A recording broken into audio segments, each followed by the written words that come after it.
Baik, Tribuners, kita ke berita lain. Sebulan direlokasi ke Pasar Apung, ratusan lapak masih tutup karena belum ada aliran listrik.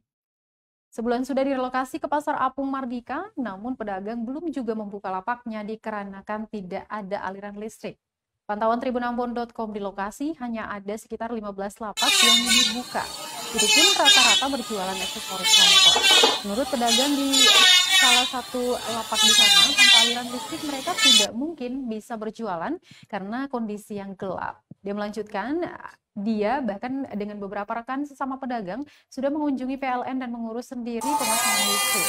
Namun mereka masih harus menunggu karena PLN memberikan syarat minimal 60 meteran baru bisa dilakukan pemasangan sekaligus.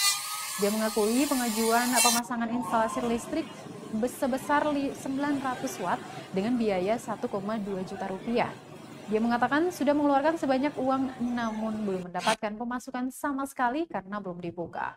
Belum lagi biaya renovasi yang dikeluarkan karena mendapat tempat yang tidak layak untuk menjajakan jualan jenis pakaian. Kini para pedagang yang dipindahkan dari Gedung Putih tersebut hanya bisa menunggu dan berharap listrik mereka bisa segera dipasang. Diketahui terdapat 336 pedagang eks Gedung Putih yang memilih pindah ke Pasar Apung setelah pembongkaran yang dilakukan hampir sebulan lalu. Tetapi karena kondisi tempat yang tidak layak, hampir keseluruhan pedagang harus merogoh kos yang lebih besar untuk biaya renovasi.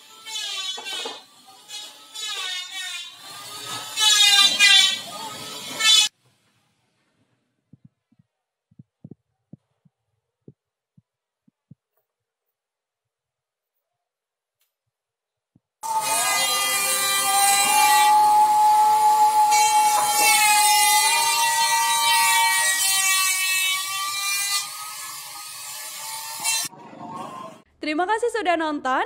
Jangan lupa like, subscribe, dan share ya.